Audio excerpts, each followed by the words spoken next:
So I'll be the first one to just say thank you for being here, for listening, for learning, and hopefully a little bit later on for raising your paddle. So thank you so much for being here. We learned about Hope Refuge and, more importantly, what was happening here in Santa Barbara County, right under our noses to our girls. Our girls. What we heard that day, we couldn't ignore. We couldn't turn away. We couldn't forget. And I think if you haven't heard this story, you will join me in that way. But also they've educated over 450 students, young people, to help them become safer and to realize what are the tactics that groomers are using to try to entice young people into sex trafficking. I just want to, first of all, say thank all of you for coming here.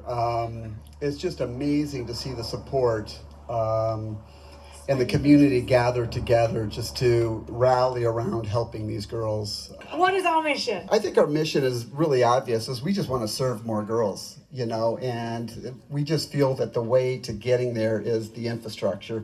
For those of you who have been up there, you know that we need a new road, you know, we need to move the commercial kitchen down. The other thing you'll see we're focusing on this next year is continuing to invest in our on-site Child's Education Centre, which is where all their education is happening. This is modern day slavery at its worst. We are upward of 300,000 a year right now who are getting caught up in this crime.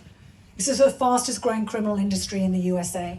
And he said this: justice will not be served until those who are unaffected by the crime are as outraged by it as those who are. I had loving parents, and I came from a very safe home, yet I'm a survivor of human trafficking.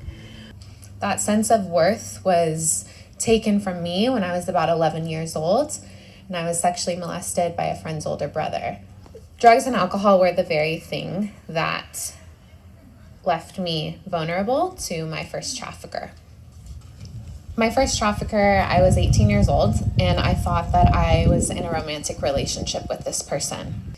After that experience, there were others. I was trafficked through various forms of the commercial sex industry. Incarceration ultimately saved my life. It's where I met Jesus. He restored my family and quite literally set me free. But institutions are really focused on behavior, not trauma. So I got my act together while I was in there.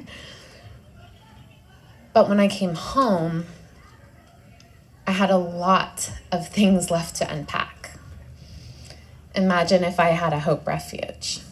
But I knew I wanted to help women, girls who had been where I'd been. In just 3 months upon my release, I had a job working in the anti-trafficking movement. This is not just hard work, it is heart work, and it requires resources. So I'm going to ask anybody willing to raise their paddle for $10,000 to support this program, to support these girls. Yes!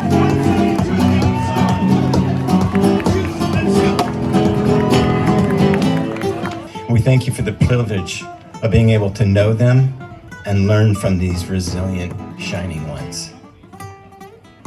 We pray hope shines on them. And this is what we want for all survivors, right? A big, beautiful life. This is what we want for the thousands of others waiting for their shining hope. Thank you for being here. Thank you for supporting this amazing organization. And just by attending something like this, you are directly impacting the lives of survivors. Thank you so much.